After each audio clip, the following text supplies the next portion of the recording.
ஜெய் ஸ்ரீமன் நாராயணா. அடியேன் ஜோதிடர் லட்சுமி நரசிம்மன், திருநெல்வேலியிலேருந்து. எல்லாரும் நல்லா இருக்கீங்களா?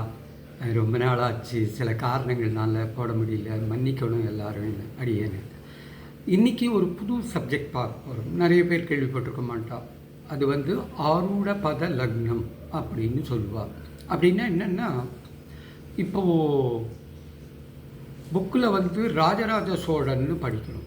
அப்போ ராஜராஜ சோழன்னா நம்ம நினைக்கிறது தஞ்சை பெரிய கோயிலை கட்டினார், சத்ரபதி சிவாஜி அப்படின்னு படிக்கும்போது அவர் ரொம்ப போராட்டம்லாம் பண்ணி ஒரு பெரிய ராஜா, பெரிய சாம்ராஜ்யத்தை அமைச்சார் அப்படின்லாம் படிக்கிறோம் இல்லையா.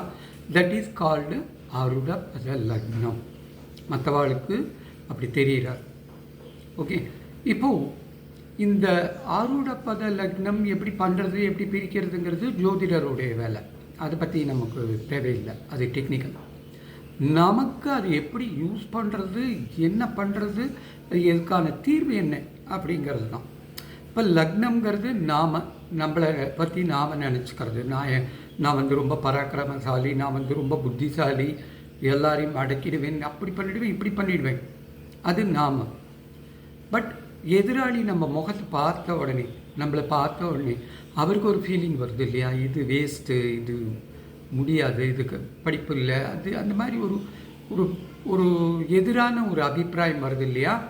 அதுதான் ஆரூட பத லக்னம். இப்போ ரெண்டாவது, நம்ம ஒரு வேலை செய்கிறோம், அதில் தடங்கள் வருது. நம்ம ஒரு முயற்சி பண்ணுறோம், தடங்கள் வருது. கல்யாணம் ஃபிக்ஸ் ஆகிற மாதிரி நின்று போடுறோம். ஏன்னே தெரியல. ஜாதகம் நன்னா இருக்குது, எல்லாமே நன்னா இருக்குது, தசாப்திகள் நன்னா இருக்குது. அப்புறம் ஒரு வேலைக்கு இன்டர்வியூ போடுறோம், 3 இன்டர்வியூ பாஸ் பண்ணிவிடுறோம், ஃபைனலாக வரும்போது நின்று போடுறது எப்படின்னே தெரியல. நன்னா தானே இருக்குது.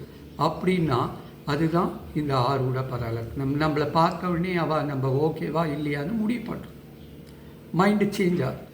இதை எப்படி சரி பண்ணுறது, எப்படி பார்க்கறது, நாளைக்கு பார்க்கலாம். ஹரி ஓம் தத் சத்.